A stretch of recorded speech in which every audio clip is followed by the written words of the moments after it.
Donc, bonjour à tous, au public qui est connecté, bonjour à Karine Uttendorfer, bonjour à Ryoko Sekiguchi, aux interprètes Gabrielle Holling et Pierre Richard, à l'équipe aussi qui est connectée, l'équipe de l'Institut culturel franco-allemand de Tübingen. Je suis Ariane Batoutovan, la directrice de l'Institut, et je suis ravie que cette soirée ait lieu. C'est la première d'un cycle de 3 soirées qui nous tient vraiment à cœur. Peut-être avant toute chose, un petit point technique. Nous sommes donc sur Zoom avec une autrice francophone et sa traductrice germanophone. Donc, si vous souhaitez écouter en français cette discussion de ce soir, vous pouvez appuyer en bas à droite sur l'espèce de petite planète pour écouter en français ou pour choisir la fonction en allemand. Ou alors, vous pouvez décider de choisir aucune fonction et écouter les deux langues. Ce soir, la conversation est enregistrée pour pouvoir la conserver et permettre à d'autres personnes de la voir, les personnes qui n'ont pas pu se connecter ce soir. Voilà, je voudrais remercier les personnes qui sont nos partenaires et qui organisent avec nous cette soirée. Et avant tout, donc, bon, c'est grâce au soutien du Fonds citoyen franco-allemand que nous pouvons organiser cette soirée, notamment avec l'interprétation simultanée. L'association des amis de l'Institut culturel franco-allemand, qui est à l'origine avec nous de ce projet de prix littéraire. Le libraire Osiander de Tübingen, qui est avec nous aussi et qui a sélectionné également les auteurs qui concourent pour ce prix. Le bureau du livre de l'ambassade de France en Allemagne, qui est avec nous et qui, de la même manière, participe au jury de ce prix. Le Centre franco-allemand d'Aix-en-Provence, qui est partenaire de cet événement et qui diffuse également pour son public cette soirée. Et un grand merci à toute l'équipe de l'Institut culturel franco-allemand de Tübingen, donc d'ici, d'organiser pour la première fois un webinaire qui réunit Paris, Berlin, Tübingen et je ne sais pas où se situent Gabrielle Holling et Pierre Richard, nos interprètes, mais en région parisienne, il me semble.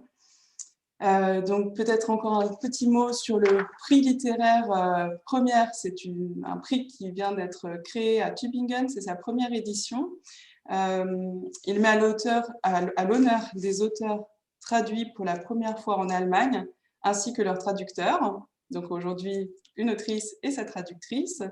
Donc 3 ouvrages ont été sélectionnés pour être soumis au vote du public. C'est donc à notre public que je m'adresse. N'hésitez pas à voter. Vous allez voir le lien pour voter pour votre livre préféré, que vous l'ayez lu en français ou en allemand. La remise du prix en argent pour le couple auteur-traducteur-lauréat se tiendra pendant la fête du livre de Tübingen qui aura lieu le samedi 25 septembre 2021. Voilà, donc ça c'était le petit mot d'introduction sur ce nouveau prix. Et donc dans les 3 auteurs invités, c'est la première rencontre qu'on organise ce soir. Je vais vous présenter toutes deux, Ryoko Sekiguchi, Karine Uttendorfer. En quelques mots, vraiment, Ryoko Sekiguchi, tu es née à Tokyo, tu es poète, historienne de l'art, écrivaine et traductrice. Et tu te trouves à Paris.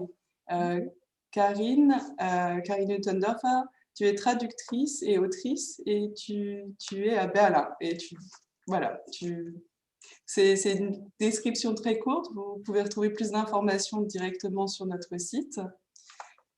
C'était une présentation voilà, très très courte. Et maintenant, je vous donne la parole. Ryoko Sekiguchi, toi la première pour une première lecture des Oui. textes. Et ensuite à Caroline. Alors, bonjour, bonsoir. Je suis ravie d'être pour ce premier Zoom, première rencontre. Et donc, je vais commencer par lire un extrait donc, du livre Nagori, qui est comme ça en français et qui est traduit par Karine. Voilà. Alors, je vais lire un passage qui est sur un concept en japonais qui s'appelle omiokuri. La coutume de l'omiokuri surprend souvent les Occidentaux en visite au Japon. Elle consiste à raccompagner la personne qui s'en va, comme cela se pratique dans beaucoup d'autres cultures, et comme elle s'est pratiquée longtemps dans les gares et les ports. Au Japon, cependant, elle ne concerne pas seulement les grands départs. En ce moment que je suis au Japon, ma mère reste sur le pas de la porte tous les matins quand je sors de la maison et agite la main jusqu'à ce que j'ai tourné le coin de la rue. Dans les restaurants traditionnels de Kyoto, le chef et la patronne sortent chaque fois qu'un client quitte l'établissement et continuent de le saluer jusqu'à ce qu'il ait disparu de leur champ de vision. Omiokuri, c'est okuru, accompagné du mi-regard. Chaque fois que je me rendais chez mon grand-père, au moment de se quitter, il faisait omiokuri jusqu'à ce que j'ai monté la pente et que l'on ne se voit plus. C'est le regard qui prolonge le lien entre deux personnes, même après le départ. Est-ce parce que nous, Japonais, n'avons pas d'autres gestes pour ponctuer la séparation comme la bise? Toujours est-il que la séparation, comme une queue de comète, laisse une trace. Ce n'est pas tourner la page brusquement. Mon plus long omiokuri aura été pour une personne qui habitait à côté du cimetière de Montparnasse. Nous étions quittés juste après une promenade dans le quartier de Raspail. La personne a emprunté un chemin entre les parcelles du cimetière, sa silhouette devenant de plus en plus petite avant de disparaître lentement. Cela m'a fait penser au soleil couchant. Ou peut-être est-ce le soleil couchant que j'ai contemplé un jour à Rome, depuis la terrasse de la Villa Médicis, qui m'a rappelé toutes ces expériences d'homéopathie que j'avais connues jusqu'alors.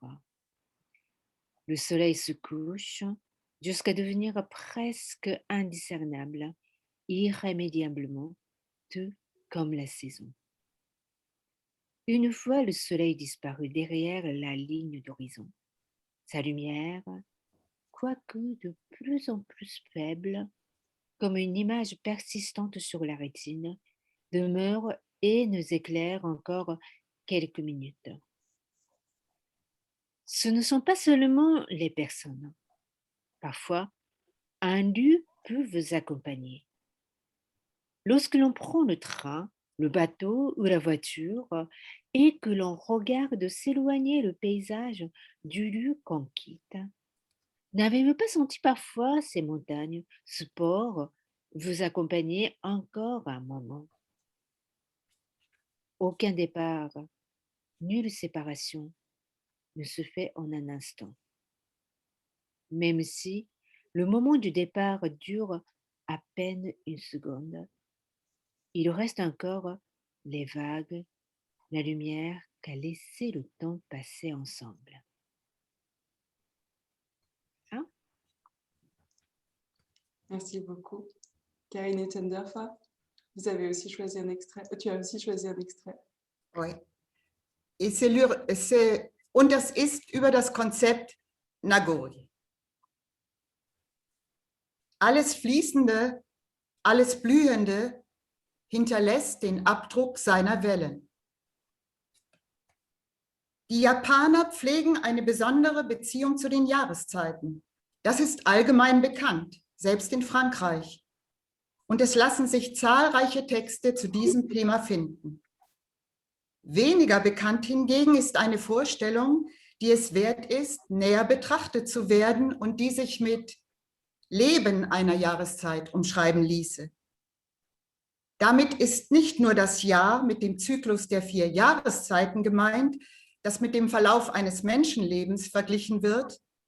Vielmehr enthält jede Jahreszeit für sich ein ganzes Leben, das von verschiedenen Lebewesen durchquert wird, die ihrerseits wiederum mit einem eigenen Leben ausgestattet sind. So gibt es 3 verschiedene Begriffe, um die saisonale Eigenschaft eines Lebensmittels zu beschreiben: Hashiri, Sakari und Nagori. Sie bezeichnen in etwa die Frühsaison, die Hauptsaison und der letzte, Nagori, die Nachsaison. Genauer die Sehnsucht nach der von uns gegangenen Jahreszeit. Die beiden ersten Begriffe sind leicht zu verstehen. Die Eröffnung der Saison und die Akme, ihr Höhepunkt, sind wahrscheinlich Vorstellungen, die in vielen Kulturen geteilt werden. Es ist schwieriger, eine Entsprechung für den letzten Begriff zu finden, Nagori. Eine Nagori-Frucht zum Beispiel ist eine Frucht am Ende der Saison, die überreife Frucht.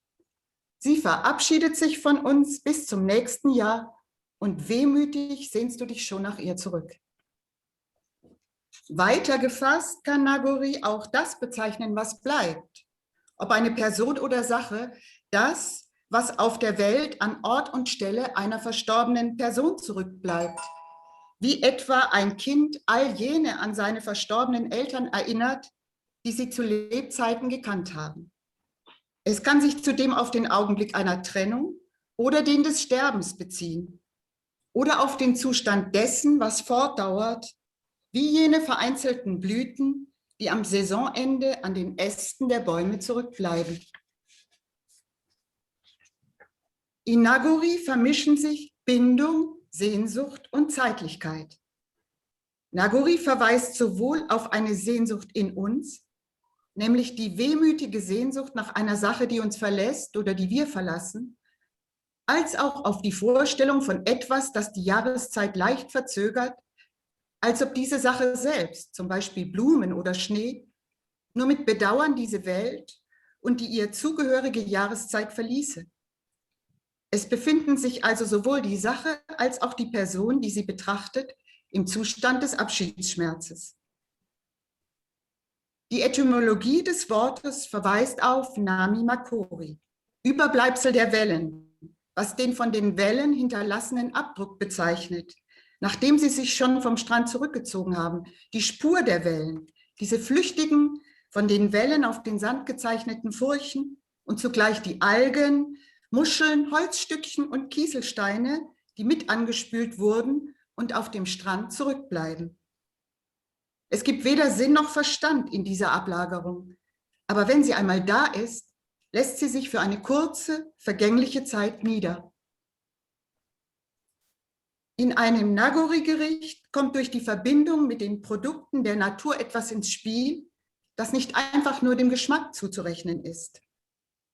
Wir werden zum Gegenüber der Jahreszeit, die sich von uns verabschiedet oder die wir unsererseits verlassen. Und mit jedem Bissen lagern sich die Spuren des Erinnerns ab, wie Wellen am Strand.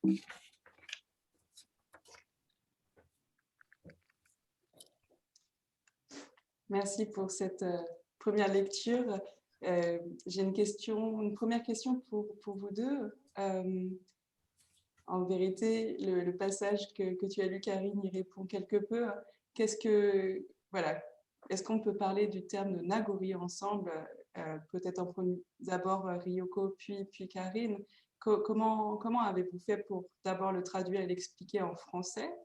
Et puis, de la même manière, comment avez-vous fait comment as-tu fait, Karine, pour le traduire et l'expliquer en allemand? Alors, comme je suis à la fois auteure et traductrice, c'est vrai que souvent, disons, entre guillemets, les inspirations pour l'écriture viennent de ces va-et-vient entre les 2 langues. Et Nagori, alors bien sûr, donc si on me demande de répondre très brièvement, ça sera le sous-titre, donc la nostalgie de la saison qui vient de nous quitter, donc qui vient de nous faire adieu. Et après, pour, donner plus d'images, par exemple en France, donc quand on demande, ce que c'est que Nagoli, moi je dis souvent: «Mais vous imaginez, le dernier jour, des vacances d'été, devant la plage, vous regardez, la mer et le coucher de soleil, vous pensez à tout ce que vous avez fait pendant l'été, vous pensez aussi à votre retour au boulot, le métro et tout ça et puis après le soleil se couche et il y a quelques minutes où la lumière reste, la lueur reste et vous vous dites: «Ah oui, mon été c'était pas mal».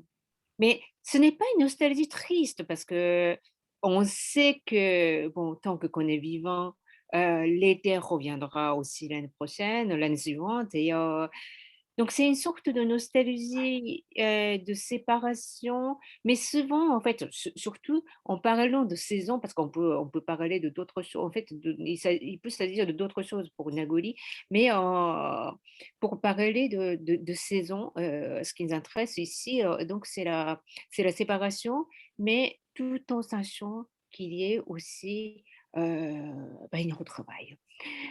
Voilà, mais disons qu'on pourrait tout dire, parfois Nagoli enfin un mot peut se traduire par un mot, parfois il faudrait une expression, parfois une phrase, parfois un paragraphe et parfois un livre. Donc c'est, en fait, c'est, si vous voulez, le cas de Nagoli. Donc c'est un livre mot pour, traduire toutes les nuances que comporte un mot, ce mot Nagoli, il nous fallait un livre. Genau. Und das ist ja auch schon in der Lesung rausgekommen. Und jetzt, was Ryoko erklärt hat, ich habe das Gefühl bei der Arbeit gehabt, also Nagori ist so ein weitreichendes und komplexes Konzept, das sich auf nahezu alle Bereiche des japanischen Lebens beziehen lässt. Und es steht aber vor allem für die Spur, für gerade das, die Noch-Präsenz einer Sache, einer Saison, einer Person auch, die schon nicht mehr da oder gerade am Verschwinden ist. Aber noch ist etwas zu spüren, also die Spur. Aber es kann auch sehr schwere Sachen bezeichnen, zum Beispiel die Auswirkungen und Folgen eines Ereignisses, einer Krankheit, eines Erdbebens, ist auch Nagori. Also andererseits, wie Ryoko es eben gesagt hat, kommt dann gleich wieder, es ist auch die Sehnsucht und die Hoffnung und das Wissen auf Wiederkehr. Es ist also immer dieses nostalgische, traurige, aber auch das Wissen und die Sehnsucht nach Neubeginn. Übersetzen lässt sich dieser Name natürlich nicht. Also auch ich habe es nicht übersetzt, sondern habe Nagori immer als Nagori ins Deutsche übertragen, aber ich habe es eingedeutscht. Ich habe dann eben Nagori wie einen deutschen Begriff eingedeutscht. Der Nagori-Himmel, der Nagori-Mond, ich bin im Nagori-Zustand, solche Sachen.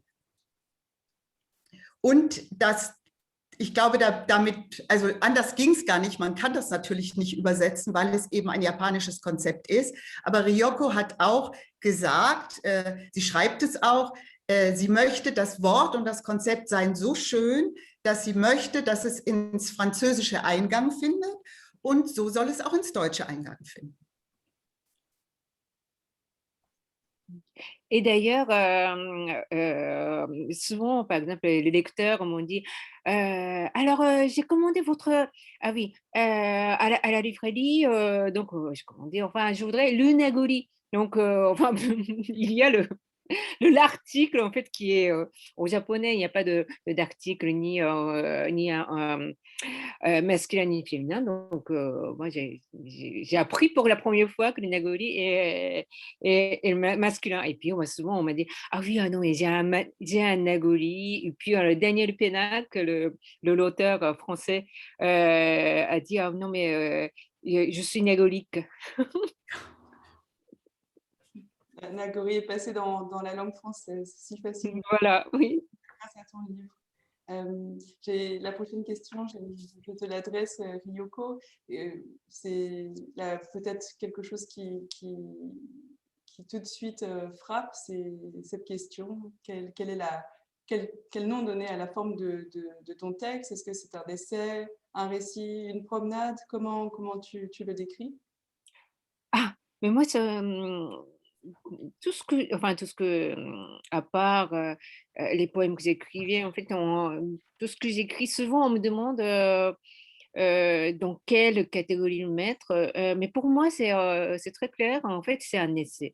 Souvent, c'est vrai, en français, je ne sais pas si en allemand, mais en français, quand je dis que c'est un essai, ça surprend les gens parce qu'on a souvent, cette image de d'essai comme quelque chose un peu universitaire, un peu sec, en fait, qui est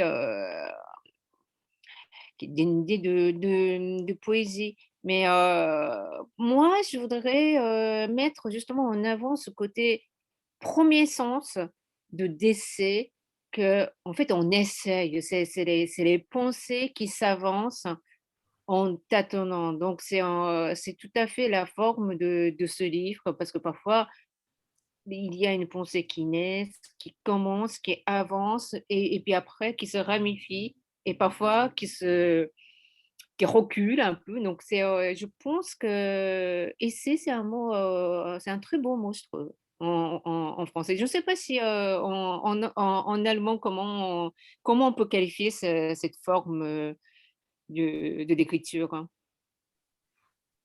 Es gibt auf jeden Fall auch das Wort ein Versuch. Und ich finde es sehr schön. Heute sagt man, glaube ich, auch im Deutschen Essay.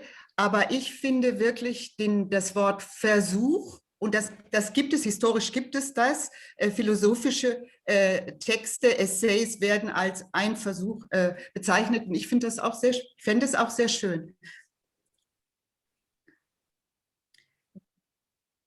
Für mich, du hast es jetzt sehr schön erklärt, für mich ist es fast ein ganz eigenes Genre, die Bücher, die du schreibst, weil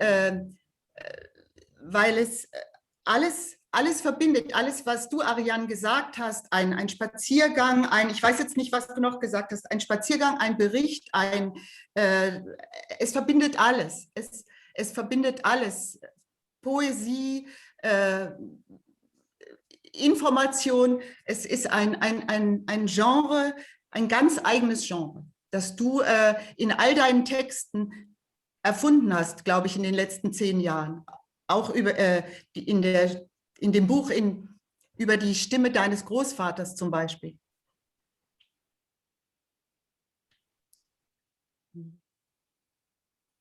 Mais c'est vrai que, par exemple, pour Nagoli, finalement, c'est tout ce que un mot peut contenir. Donc, de là où tout découle, on peut dire. Donc, c'est un genre que, non pas que j'ai inventé, mais peut-être que les mots ont exigé. C'est les mots qui ont pris le pouvoir. Mm.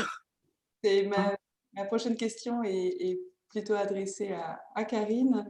Est-ce que tu peux nous raconter de quelle manière ce travail de traduction t'a été confié? Tu nous as dit que ce texte avait beaucoup touché. Qu'est-ce qui t'a motivé d'en faire la traduction?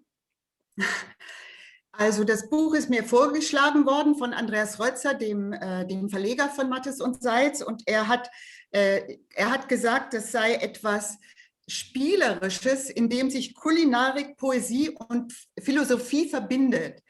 Und da war ich schon sehr neugierig, und als ich den Text dann gelesen habe, hat er mich wirklich diese Verbindung von Kulinarik, Essen, Lebensmittel, Philosophie, Poesie, hat mich Körperlichkeit, Naturbeschreibung, Reflexion über die Saison, hat mich so in seiner Originalität und in seiner Eigenständigkeit unglaublich berührt. Und mir war sofort klar, dass ich das übersetzen möchte. Und so habe ich es übersetzt. La question suivante, Karine, c'est bien sûr quelles ont été les difficultés particulières rencontrées pour cette traduction, hein?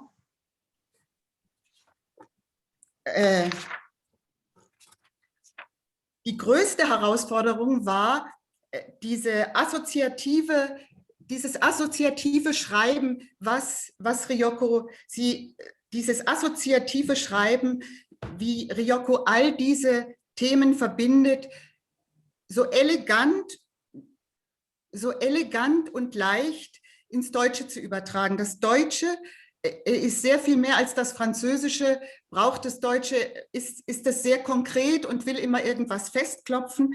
Und die größte Herausforderung, es war auch keine Schwierigkeit, weil es war eine schöne Arbeit. Es war ein großes Vergnügen, mich einzulassen.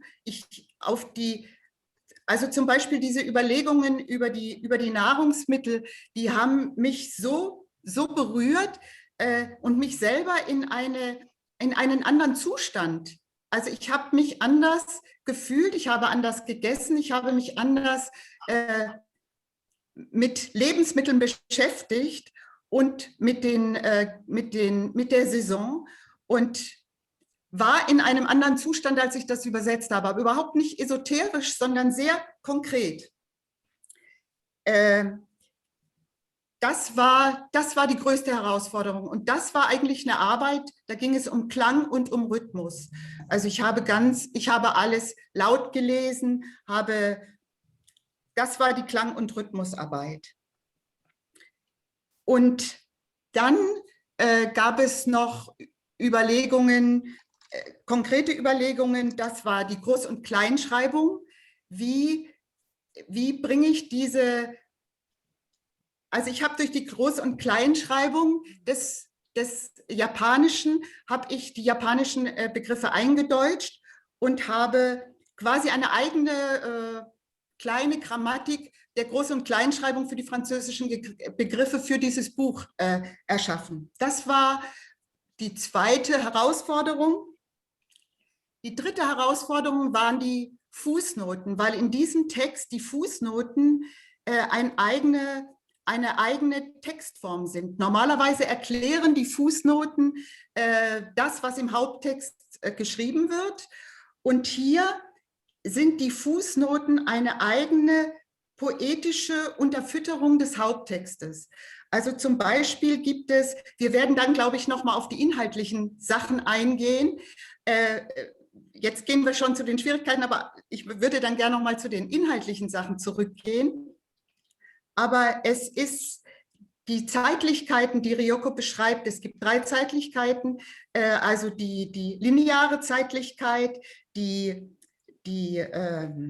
saisonale, die zyklische Zeitlichkeit und es gibt eine sehr ernste Zeitlichkeit, über die Ryoko sehr viel schreibt. Ich habe gesagt, Nagori ist auch die Folge von Katastrophen. Fukushima ist ein großes Thema in diesem Buch. Und da wird zum Beispiel im Haupttext, bringt sie diese dritte Zeitlichkeit, die Radioaktivität ist, ein. Und dann in einer langen Fußnote beschreibt sie die Landschaft um Fukushima, die Kaki-Bäume, die um diese Jahreszeit schon längst abgeerntet worden wären, die aber jetzt, da natürlich es nicht mehr geerntet werden kann, eine wunderschön schreckliche Landschaft bilden. Die Kaki-Bäume mit den orangen Punkten überall und die Vögel, die sich an den kontaminierten Kakis laben. Und diese Fußnote, die war wie eine kleine eigene Geschichte. Und im ganzen Text im ganzen Buch sind die Fußnoten waren die Fußnoten eine besondere Herausforderung, sie quasi in Interaktion mit dem Text zu gestalten.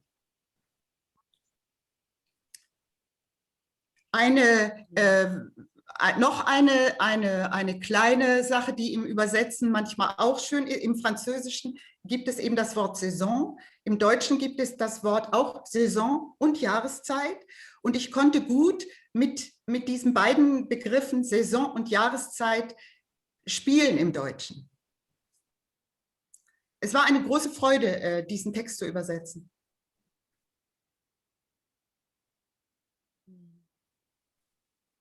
Je voulais juste rebondir parce que j'ai 12 amis japonais qui ne lisent pas le français.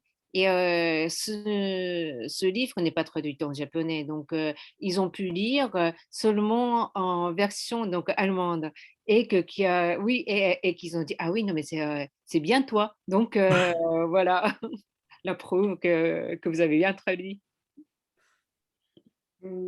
Justement, peut-être encore plus sur la forme, mais Ryoko, tu es toi-même traductrice et est-ce que tu peux nous en dire plus sur cette activité? Et notamment, tu n'as pas traduit ton texte en japonais, mais tu traduis vers le français, notamment Yoko Tawada.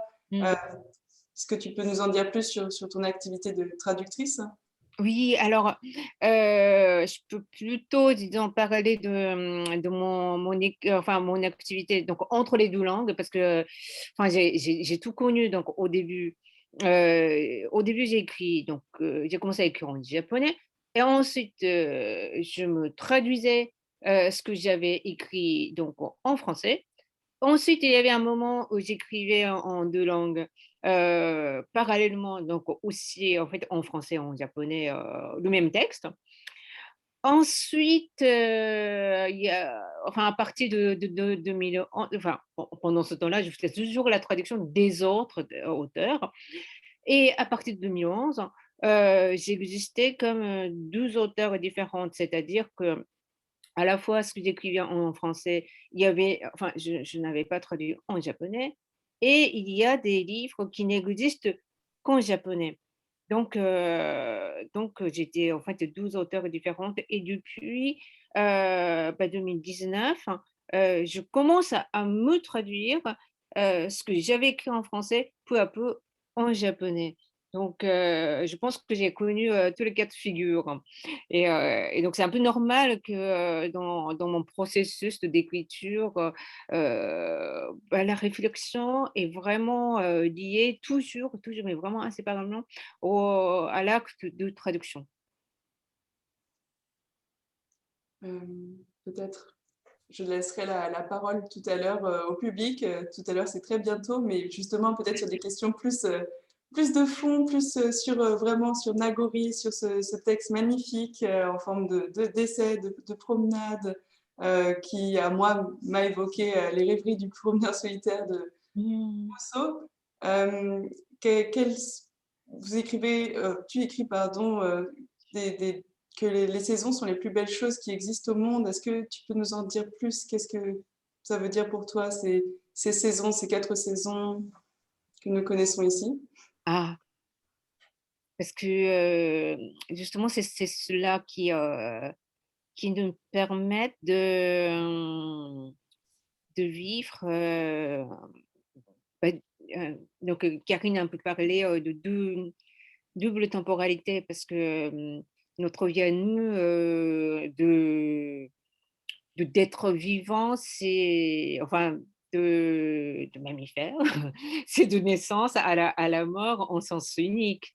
Alors que du fait qu'il y a des saisons, qu'il y a une temporalité, circulaire et donc que le printemps arrive de nouveau et l'été revient de nouveau, qui fait qu'on peut à la fois connaître ce ce cette temporalité, en fait, vers, disons, je dis pas notre catastrophe, mais notre fin, mais tout en connaissant, toujours, comme une sorte d'escalier en colimaçon et chaque fois qu'on arrive à la même position, on voit, le même paysage, mais d'une hauteur un peu différente.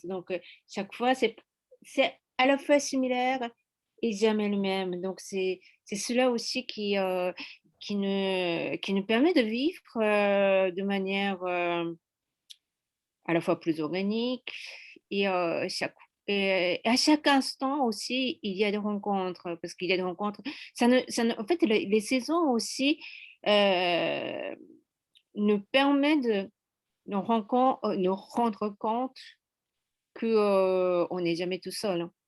On n'est jamais tout seul, on est comme on constate en fait pleinement à l'arrivée de printemps qu'il y a des choses qui poussent et qu'il y a des choses qui sortent.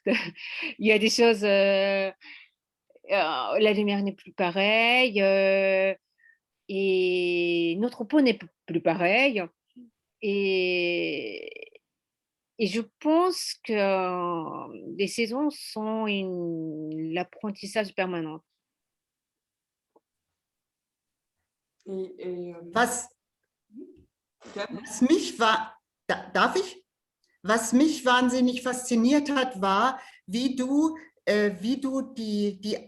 die Saison und die Lebensmittel verbindest. Also es heißt, die Saison, jedes Lebensmittel, was ich auch vorgelesen habe, jedes Lebensmittel hat auch, also ist erstens, also wird in dem Buch vorgestellt wie ein Lebewesen, ein eigenes Lebewesen, was es ja auch ist, und hat eben auch eine Jugend, eine Blüte, eine Hauptzeit und ein Alter. Und wie wunderbar der Text es schafft, einem das klar zu machen und wie über das Essen, also wenn man dieses Gemüse in seiner Jugend isst, knackig, oder wenn man es in der Hauptsaison isst, eben in voller Reife oder schon wieder im Vergehen, dass man damit auch die zyklische Zeit durch das Essen, dadurch, dass man sich es einverleibt und in den Körper integriert, sich quasi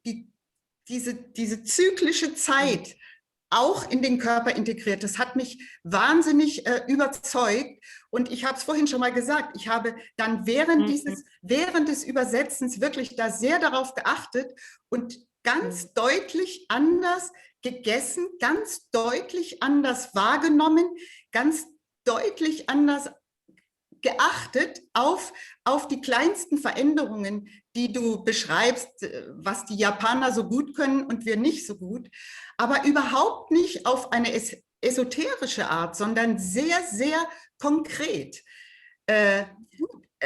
Und du gehst ja auch so weit, es zum Teil zu vergleichen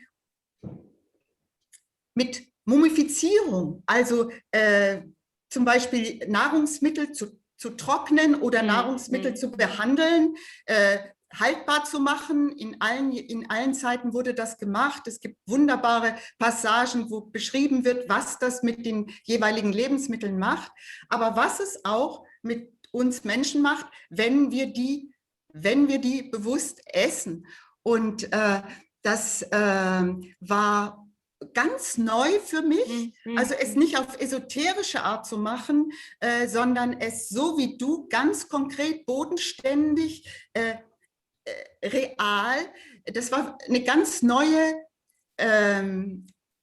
Denkart, Fühlart und Erfahrung für mich. Und dem auch im Übersetzen nach. Ich habe wirklich anders gegessen in der Zeit und anders wahrgenommen. Das hat sich jetzt wieder ein bisschen verleppert, aber ich fand es ganz, ganz faszinierend und sehr bewegend. Also ich finde, in diesem Buch werden die ganz großen Themen unseres Menschseins, Dasein, Präsentsein, die Fülle und das Leben leben wollen, sich verändern bis hin zum Tod, Krankheit, Katastrophe. Es werden all diese essentiellen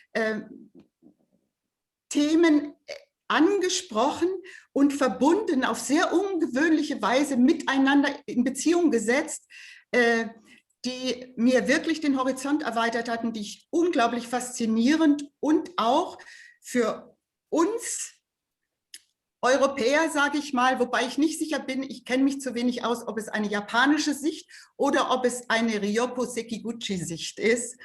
Aber es ist auf jeden Fall eine ganz faszinierende und horizonterweiternde Sicht und nicht nur Sicht, sondern auch Erfahrung und Sensation, was ich weiß jetzt gerade das deutsche Wort nicht, Empfindung.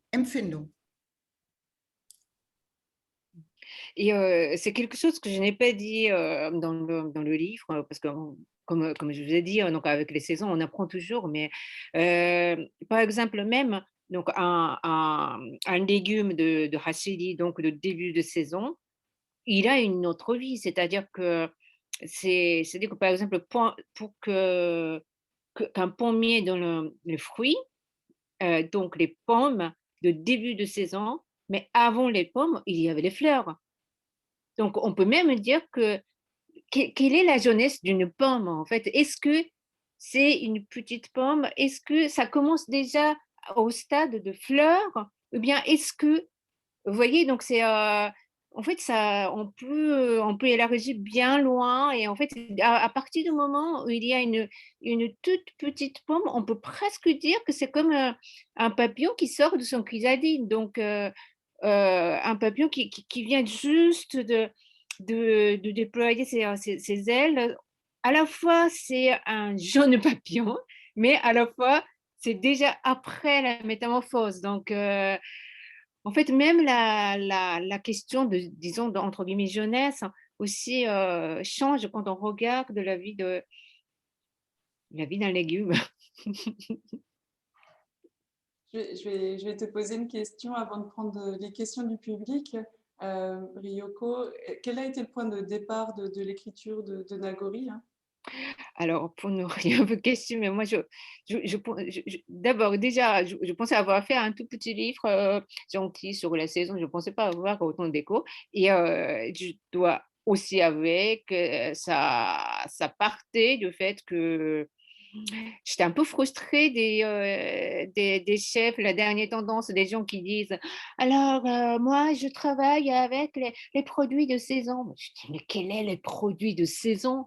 Et donc en fait j'avais une envie de dire mais j'utilisais de saison mais sans le savoir. Et donc c'était en fait c'est parti d'une envie mais vraiment terre à terre, d'expliquer ce que c'est que de saison. Mais comme souvent, quand on commence à écrire, ben, on apprend plein de choses et que ça élargit et que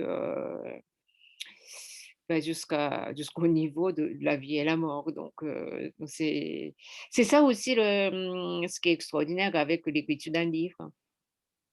J'ai une première question du public. Les saisons sont-elles les mêmes au Japon et en Europe? Ah, à la fois les mêmes, non, c'est-à-dire que concrètement, disons là, si on parle de climat, c'est jamais pareil. Je pense que même au Japon, entre du nord et le sud, c'est jamais pareil. Mais les ressentis, en fait, il y a beaucoup de choses qui sont universelles. On peut bien sûr tout à fait dire que cette sensibilité de Nagori, c'est très japonais, c'est ce qu'on m'a dit aussi souvent, mais j'ai aussi entendu beaucoup des lecteurs qui disent ah, c'est ce sentiment de Nagori, mais enfin, je l'avais déjà depuis longtemps, mais je ne savais pas comment on l'appelait, donc je n'avais pas le mot pour le dire. Donc c'est là où il y a, moi je voudrais bien penser que les ressentis, notre sensibilité par rapport aux saisons, quelles que soient les saisons, quelles que soient les conditions climatiques, la différence de conditions climatiques, on partage une bonne partie de la sensibilité par rapport aux saisons. J'ai une autre question du public. Je rappelle au public, si vous souhaitez prendre la parole, vous pouvez aussi lever la main avec le petit bouton en bas. Et Pauline, qui travaille à l'Institut, Pauline Bolac, vous donne la parole. J'en ai une qui est écrite dans le chat et qui vous interroge toutes deux. Comment fonctionne la relation entre autrice et traductrice? Très bien. Alors, Entschuldigung, Deutsch. die hat sehr gut funktioniert. Wir haben uns, als ich das Buch, mich entschieden hatte, das Buch zu übersetzen, aber noch gar nicht angefangen hatte, war ich in Gif-sur-Yvette zu einem Übersetzerfestival und da ist Ryoko auch aufgetreten und ich wusste schon, dass ich sie übersetzen werde und ich habe sie vorher angeschrieben und wir haben uns da getroffen. Sie hat mir auch ihre anderen Bücher mitgebracht, aber wir haben uns da getroffen und das war sehr schön. Vor allem habe ich teilgenommen an einem Workshop oder an einem Vortrag, den sie mit einem Küchenchef gegeben hat, der hieß die Wolken kochen und die Wolken zubereiten. Und es ging wirklich um Essen, Wolkenessen.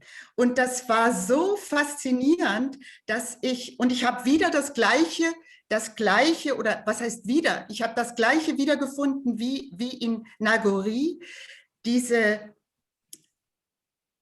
sage bodenständig, also diese ganz konkrete, ernsthafte Auseinandersetzung und Sicht sie hat gesagt, Wolken sind eine wunderbare Zutat zum Kochen. Dann gab es eben aromatisierte Butter, Schaum, alle möglichen Sachen. Aber dieses ganz konkrete von Phantomnahrung, Wolkennahrung, all das hat mich so fasziniert, weil es eine Poesie des Lebens eröffnet und sie aber wirklich konkret verankert ich sag mal, in Natur, in ökologischem Denken, in Politik. Vielleicht können wir später noch mal auf den politischen Ansatz kommen. Und das hat mich wahnsinnig fasziniert. Es hat mir immer so den Kopf geöffnet, das Herz und das Fühlen geöffnet. Und da haben wir uns schon sehr gut verstanden und dann in den jeweiligen Kontakten, wir hatten dann natürlich Mail-Kontakt während der Arbeit, hat es auch sehr, sehr gut funktioniert. Und ich habe Fragen gestellt, wenn ich Fragen hatte und habe immer sehr viel mehr erfahren, als ich wissen wollte. Und das war auch schön. Zum Beispiel im Buch gibt es gibt Reiseberichte, es gibt Märchen und es gibt einen Reisebericht aus dem Orient, aus dem 11. Jahrhundert, Safernameh, ich weiß nicht genau, wie man es ausspricht. Und dazu hatte ich Fragen und dann habe ich gemerkt, das merkt man auch in dem Buch, aber was für ein großes Wissen Ryoko auch über Persien und über den Orient und über all die Essenskultur da hat. Und das war sehr bereichernd. Und jetzt du, Ryoko. Ah, mais en tant que traductrice, c'est vrai qu'il y a pas que traducteurs, traductrices qui lisent profondément un livre parce que enfin, on le lit enfin 5 fois, 10 fois, 20 fois et souvent on trouve des erreurs du livre. Ce qui était aussi le cas. Donc, parfois, elle m'a fait non, mais ce qui est aussi très bien, parce qu'après, on peut apporter des modifications pour les prochaines éditions. Et donc, parfois, Karine m'a dit, ah oui, non, mais ça, c'est peut-être. Ou bien, en fait, aussi, quand un traducteur ou traductrice pose des questions aux auteurs, parfois, c'est parce qu'ils ne comprenaient pas, mais parfois, c'est parce que les phrases originales n'étaient pas très claires, déjà. Et en relisant, je me dis: «Ah oui, non, mais peut-être j'aurais dû les formuler autrement». Donc c'est vrai que c'est, quand il y a quand on est avec un bon traducteur, une bonne traductrice, pour l'auteur, c'est un cadeau parce que justement, nous aussi, on apprend plein de choses et que je sais de mon expérience, donc de traductrice, combien c'est en fait, c'est fructueux. On a une main qui s'est levée. Est-ce que Pauline, tu veux bien donner la parole à qui souhaite intervenir? Alors, normalement, c'est moi. Est-ce que vous m'entendez? Oui. Bon, alors je me présente juste, je suis Cécile Betoutovan. donc la grande sœur d'Ariane, à qui elle a offert à Noël les livres Nagori, bien sûr. Donc enchantée, je suis ravie d'être là. Je voulais juste déjà vous dire en témoignage que je comprends que vous appeliez votre livre un essai, parce que, par exemple, moi, ce qui m'a le plus intéressé, c'était les réflexions politiques, notamment autour des haïkus, et le fait que les grands événements tels que Hiroshima ou Fukuyama sont plutôt tournés à la voie passive. Et ça, évidemment, c'est quelque chose qui m'a vraiment beaucoup intéressée. Et moi, je voulais vous poser une question personnelle. J'étais très impressionnée par le repas des 100 mets que vous avez fait pour les autres collègues ou vos autres amis de la résidence en Italie. Est-ce que vous avez fait ça plusieurs fois dans votre vie?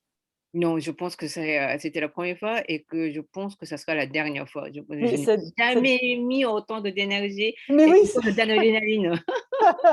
vous avez préparé ça pendant beaucoup de temps, parce que vous avez expliqué que vous avez fait des plats différents selon les saisons, à plusieurs saisons. Vous avez mis en bocaux, par exemple. Oui, alors quand j'étais, à la Villa Médicis, je n'avais pas l'intention, enfin ce livre, Nagoli n'était pas inconnu, mais je pense que j'étais déjà intéressée à jouer les plusieurs temporalités et donc depuis, mon arrivée à la villa, ben je faisais des cueillettes, des arbres qui poussaient, dans la villa donc je me suis sympathisée avec les jardiniers en disant: «Alors est-ce que, je peux» et puis, donc j'ai commencé à faire le vinaigre de kaki, les confitures de cédrat, et au début, je pensais les apporter avec moi à Paris en souvenir de, Villa Médicis. Mais après, donc j'ai pensé, aussi, pour célébrer ces 4 saisons, d'offrir, à nos convives, enfin à mes convives, en en forme de en forme de dîner. Mais Ah oui, bon, c'est vrai que c'était un truc de ah oui. c'est la folie. C'est Oui, quand j'y pense, c'est la folie. D'autant plus que j'étais toute seule à cuisiner. mais vous avez publié le menu en annexe. C'est vrai que c'était assez incroyable. Oui, oui, oui, oui et ça a duré de 7h30 de soir jusqu'à 4 heures du matin et heu et il y avait l'amie, enfin l'amie qui est l'épouse du directeur, qui est l'actrice Anne de Consigny qui, vers 3 heures du matin, donc se lève et qui dit: «Bon, pour remercier le dîner, moi je vais faire la lecture» et elle monte sur la table et le lit le menu. C'était extraordinaire. Très bien, merci beaucoup. Oui. Merci. On a d'autres questions qui vont être posées de vive voix. Voilà, la prochaine question arrive. Bonjour tout le monde. Ma question, que préférez-vous, écrire ou traduire?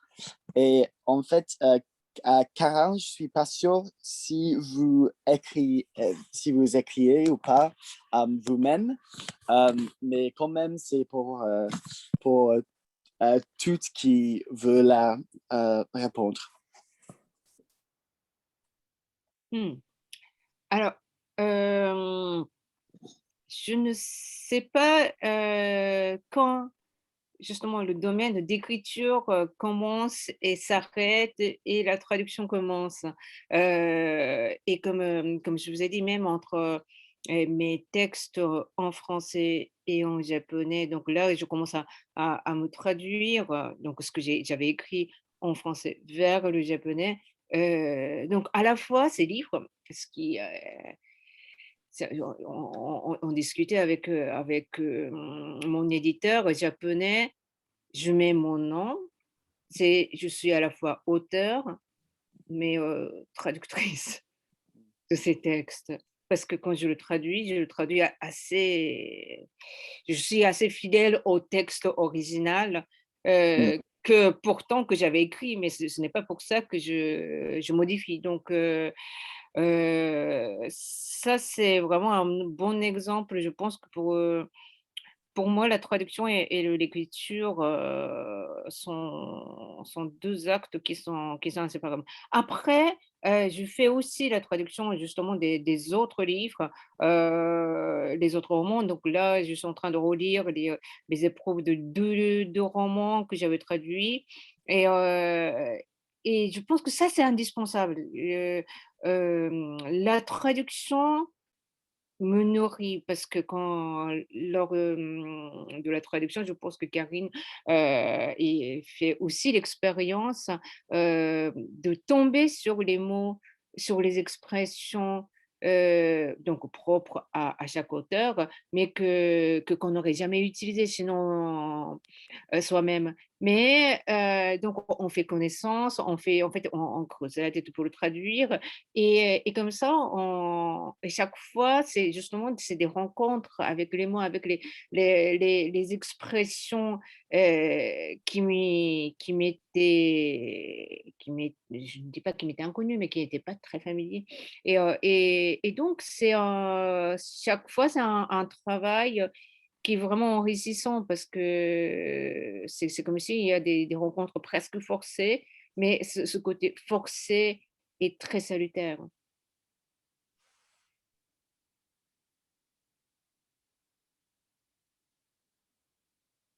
Répondre aussi?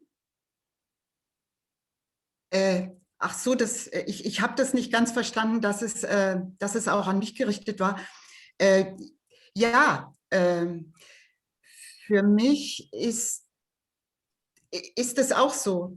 Also ich würde das Übersetzen schon auch als Schreiben, ich würde das Übersetzen schon auch als Schreiben empfinden, weil man in der Sprache einen eigenen Text schaffen muss. Aber es ist sehr bereichernd und es ist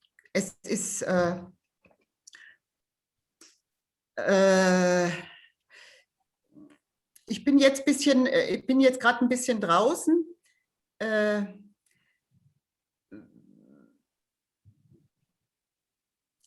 Ich bin jetzt gerade ein bisschen draußen.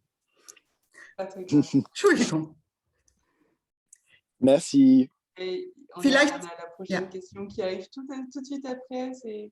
Je pense que c'est Christiane Vogel qui est la présidente de l'association des amis et qui fait aussi partie du jury qui a présélectionné ces 3 textes. Oui, bonsoir.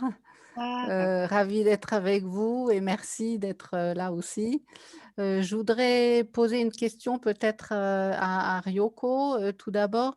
J'ai beaucoup aimé vos réflexions et vos développements sur le temps, sur le temps linéaire, sur les différentes formes de temps, le temps cyclique des saisons, le fait de conserver les aliments, donc de jouer ou de changer ou de modifier le temps, etc. Et alors, d'après vous, qu'est-ce que ça révèle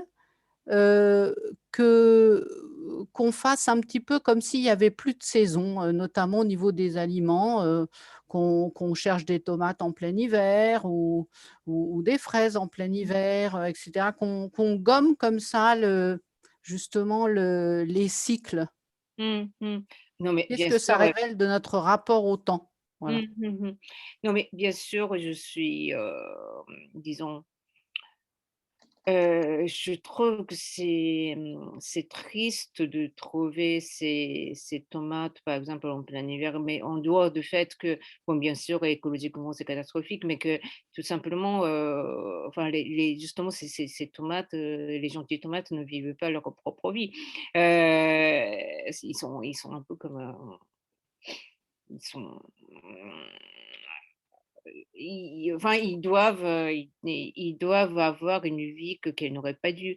Mais après, je me méfie beaucoup aussi d'a priori sur les saisons, parce que finalement, nous connaissons, aujourd'hui très peu de choses et quand on dit qu'on a plus de qu'il y a plus de saison, bah, qu'est-ce qu'on sait? Parce que, par exemple, bon, c'est toujours les fameuses tomates. On pense que c'est le légume d'été, Alors que c'est aussi parce que, une fois l'été passé, les pieds, on les arrache et puis on plante autre chose. Bien sûr, quand on est producteur, enfin, il faut produire d'autres choses.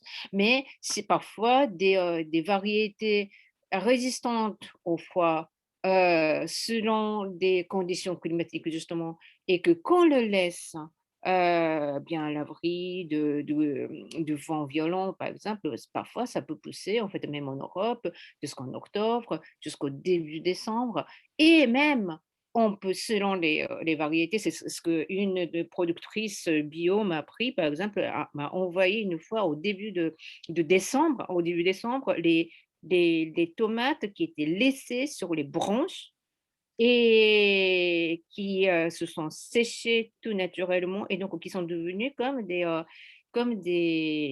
raisins, des raisins secs, mais laissés sur les branches. Et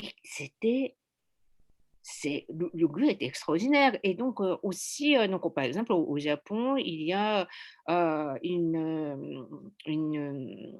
coutume aussi de laisser des, les mandarines, par exemple, jusqu'en haut, jusqu'en haut aux saisons.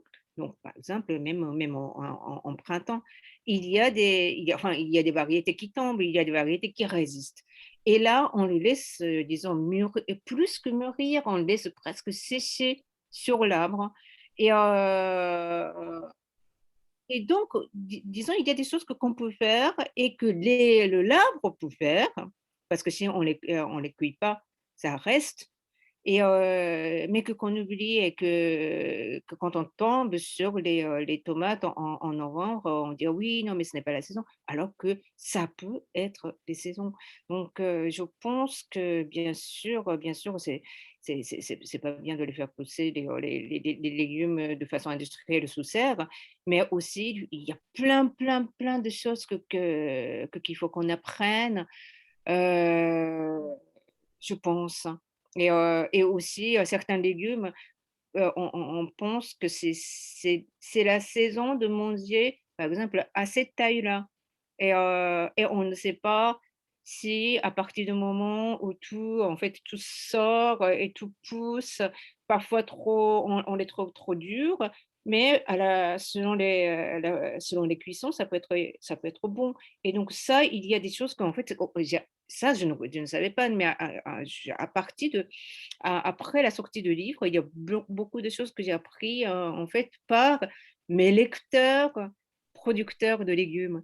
C'était incroyable. Mais, il y avait, ce livre a été beaucoup lu par les producteurs et qui m'ont écrit: «Alors, en fait, c'est pas tout à fait ça, il y a des légumes comme ça» et une fois, on m'a en novembre, on m'a servi, en fait, le dîner de Nagori et il y avait des courgettes, justement, il y avait des tomates zèbres, mais qui poussaient dans la région angevine, mais pas sous serre, mais en plein air.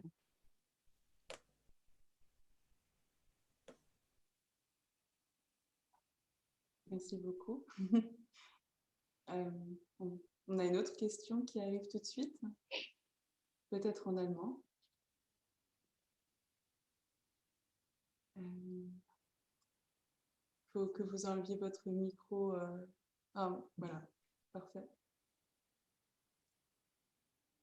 On ne vous entend pas pour votre question.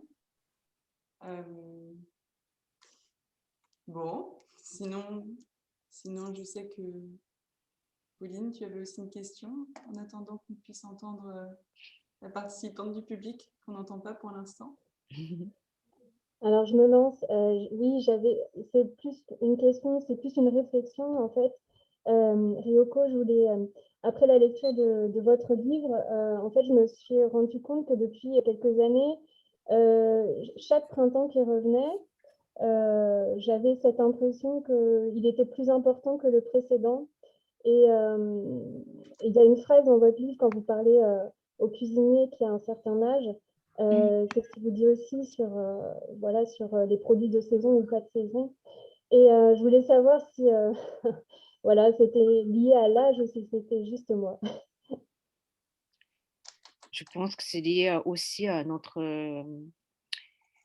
ce que nous sommes en train de vivre, non? Parce que, parce que pour tout le monde, je pense que ce printemps, le printemps dernier était particulier et aussi ce printemps, hein, le deuxième printemps est particulier parce que qu'on sent vraiment la préciosité de la vie et c'est vrai, mais moi aussi, depuis un an, je commence, juste enfin lors du premier confinement, je commençais à acheter les fleurs, hem,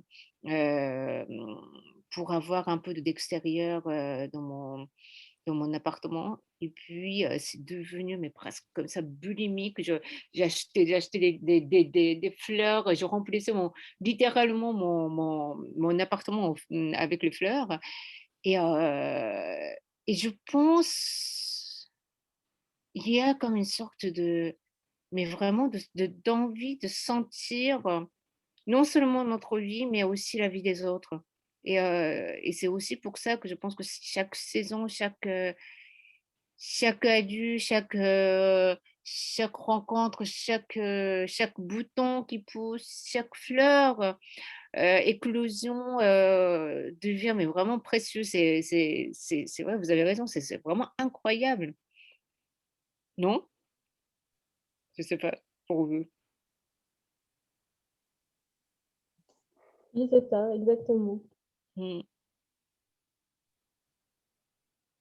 Deux questions du public, notamment des questions en allemand. N'hésitez pas, on peut encore poser des questions si vous souhaitez.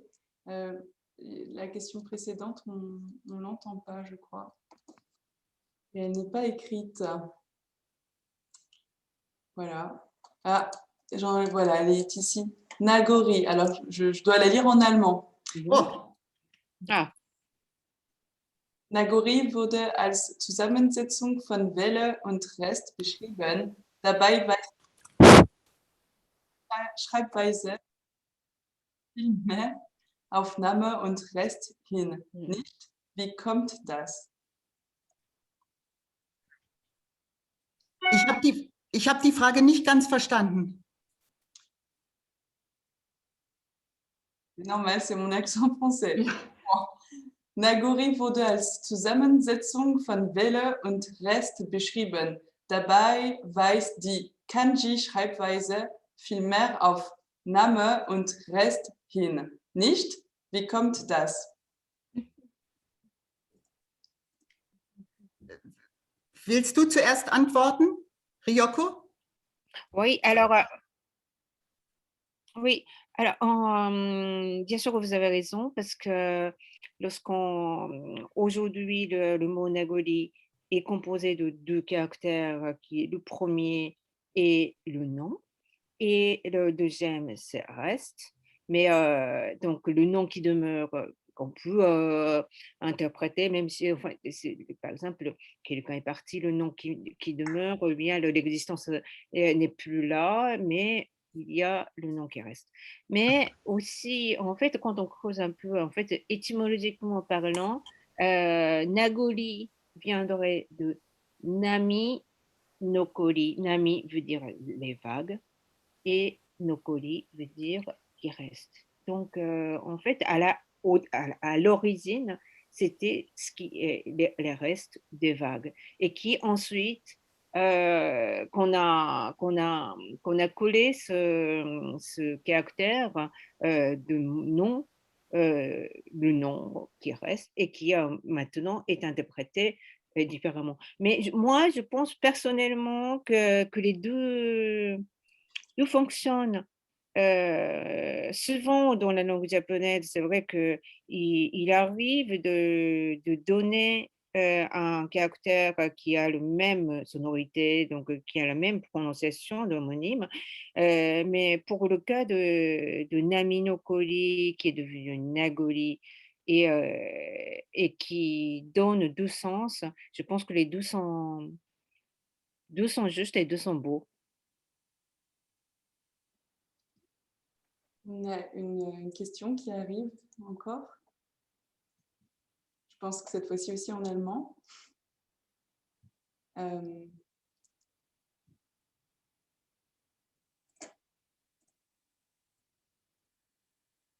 Je n'entends pas. Ah bon, merci beaucoup. Alors, c'est à moi. Ben oui, alors bonsoir. Je dis que le pommier, voilà. Alors, un pommier, c'est toute une personnalité, n'est-ce pas? Il est jeune, il pousse, et puis à partir d'un certain moment, il est adulte. Et puis, à la longue, il meurt. Enfin, alors, voilà. Mais est-ce que c'est vraiment la même chose avec les pommes? Alors, là, j'ai des problèmes parce que je vois bien la différence entre un pommier c'est une personnalité. Alors, comme je possède pas mal de pommiers, alors je sais, c'est que, je parle pas avec eux, mais je sais bien que c'est quelque chose de bien particulier d'avoir un pommier. Mais avec les pommes, alors je vois quand même des différences là. Bon. Oui, alors peut-être que vous serez mieux avec les pommes, et puis je suis sûre que vous avez beaucoup de choses à m'apprendre, mais c'est vrai qu'en parlant bien sûr, donc un pommier, un arbre qui a sa propre vie, donc qui pousse et voilà, qui vieillit, mais qui donne chaque année des pommes. Ce sont deux choses différentes. Ça, je suis d'accord. Mais en même temps, j'ai travaillé pour mon avant-dernier livre, donc, qui s'appelle Sentir, avec un chef de cave de Champagne et aussi un botaniste, mais spécialiste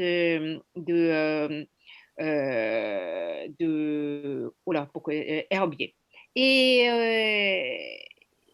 Et ce botaniste, il a dit, mais moi, quand je vois par exemple une vigne, je peux tout à fait en dire par une vigne, donc justement, comme vous dites, quelle vie elle a vécu, c'est-à-dire que par la taille, par la façon que les branches sortent, et c'est-à-dire que je peux aussi imaginer le type de raisin qu'elle a donné en telle et telle année. Alors, par exemple, si on a une vigne et si on a une bouteille de champagne de tel millésime, le chef de cave pourra lire le temps qu'il a fait. Et le botaniste peut lire le temps qu'il a fait, en fait, que la vigne a vécu. Donc, c'est comme si, en fait, bien sûr, ce sont deux choses différentes, mais en même temps, c'est comme si tout ce que la vigne a vécu, ce mémoire d'un an est conservé dans les raisins, et bien sûr, qui ne sont pas les mêmes, mais en même temps, c'est comme une sorte de concentré, cristallisé de cette vigne. Je ne sais pas si c'est le cas de pommier. Oh oui, peut-être, oui, peut-être c'est la même chose. Oui, alors merci beaucoup. Ben de rien. Mais c'est vrai que enfin, désormais, je mangerai les pommes aussi différemment. Oui, C'est oui, le alors fil de l'année, enfin, les pommes a vécu, quoi. oui, alors je les regarde et puis je me dis, oui, voilà, alors vous êtes un jeune pommier ou un vieux pommier, ça va, bon, alors comme ça. Alors, oui. Non, mais c'est vrai que comme les vieilles vignes, par exemple, les vieilles vignes ne donnent pas les mêmes de Ouais. raisins. Oui, oui, bon, non, je suis absolument d'accord là-dessus. Bon, merci. Pardon, excusez-moi est-ce que vous dites aussi, par exemple, alors ces pommes sont bonnes parce que c'est les pommes de vieux pommiers, ou bien est-ce que les jeunes pommiers est meilleur? Oui, on y voit une certaine différence. Là, vous avez raison. Oui, alors c'est que oui. Oui, Ah, on c'est sait, bien. c'est que oui. Oui, On peut faire la alors, dégustation de pommiers on se rend compte, de 5 oui. ans, de 10 ans, Ouais, de ouais, 15 ans. ouais, ouais, ouais, ouais. Enfin, ouais. Impressionnant. Je pense que c'est déjà la dernière question qui arrive, à moins qu'il y ait vraiment un retardataire. C'est moi? Ah oui, c'est moi. Hop. Alors, une question pour Karine maintenant. C'est très concret comme question. C'est combien de temps il faut à peu près pour traduire un livre comme ça? Et est-ce qu'il faut, est-ce qu'il faut faire est-ce qu'il faut s'intéresser à la culture japonaise, par exemple? Est-ce qu'il faut travailler dessus pour, pour pouvoir, pour pouvoir ressentir, enfin, pour pouvoir, traduire, ce livre? Ja, also man muss sich nicht, ich glaube, man muss sich nicht unbedingt interessieren, aber ich habe mich auf jeden Fall dafür interessiert. Ich habe doch einiges darum herum gelesen, weil ich hatte vorher wirklich, ich war fasziniert, aber ich hatte keine Ahnung. Ich habe mich auch mit einer Kollegin getroffen, die selber aus dem Japanischen übersetzt und habe mich sehr dafür interessiert. Ich habe mich aber, ob das jetzt alles für die Übersetzung notwendig war, ich denke schon, dass es die Übersetzung auf jeden Fall inspiriert. Aber für mich hatte es ein Interesse, dieses Buch hat für mich ein Interesse geöffnet, das über das Buch hinaus, also sowohl für die Autorin als auch für die japanische Kultur, was ich vorher so nicht kannte oder nicht hatte.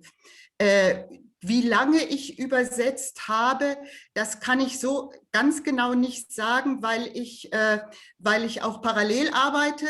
Aber also ich habe es innerhalb eines halben Jahres dann abgegeben. Genau. Und ich habe über diese anderen japanischen Lektüren, zum Beispiel auch Lob des Schattens, mich in diesen Zustand, von dem ich geredet habe und der, glaube ich, wirklich dem Buch dieser Übersetzung jetzt, dieser speziellen Übersetzung sehr gut getan hat, das hat mich in dieser Zeit so fast ein bisschen getragen oder aus meinem Berliner Alltag so ein bisschen herausgehoben.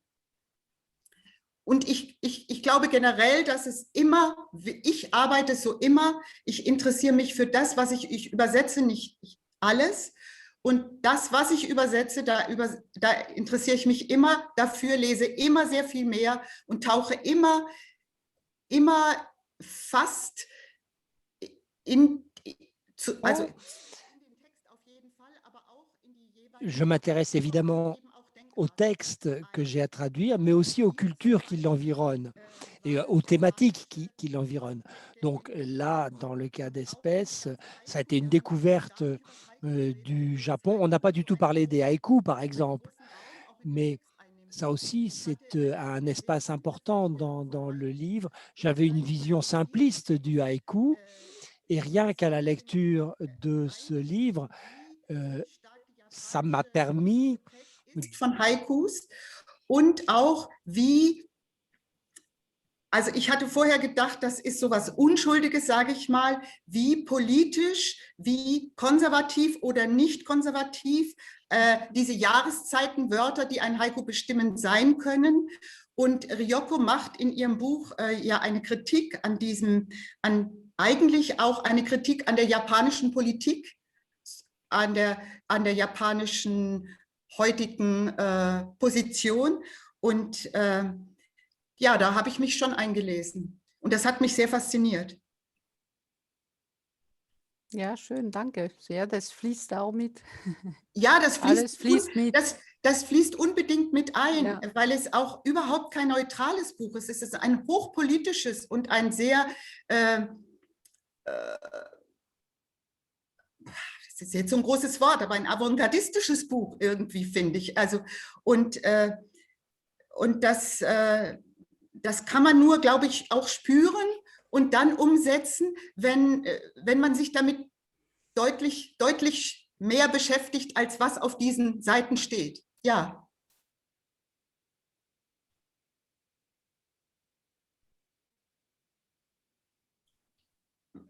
Danke. Bitte. Et déjà clôturer cette discussion passionnante. Merci beaucoup. Merci à toi, Ryoko Sekiguchi, à toi, Newton Derfer. Merci au public. Merci à tous les partenaires, notamment aux instituts français également et au centre franco-allemand qui nous ont partagé, qui étaient avec nous, notamment notre partenaire, le centre franco-allemand de Provence. Merci à l'équipe, notamment dans les coulisses, Pauline Volac, Louise Bourmartel et Julia Kaol de l'Institut. J'annonce les prochaines dates pour les prochaines rencontres. Dans le cadre du prix Première, les autres candidats au prix, les autres nominés, pardon. Le 20 mai prochain, on aura David Lopez et ses deux traducteurs, Holger Fock et Sabine Muller. J'ai vu qu'ils étaient aussi avec nous ce soir, les traducteurs. Le 24 juin, nous aurons Adeline Dieudonné et Sina de Malafosse, que je salue également, que j'ai vu également connecter aujourd'hui. Et je vous remercie. À très bientôt. J'espère avoir le plaisir de vous accueillir. On a tous de nouveau Ryoko Sekiguchi, Karine Newton-Derfer, à l'Institut Franco. Merci beaucoup. Merci. Merci. Dankeschön. Merci, au revoir. Merci.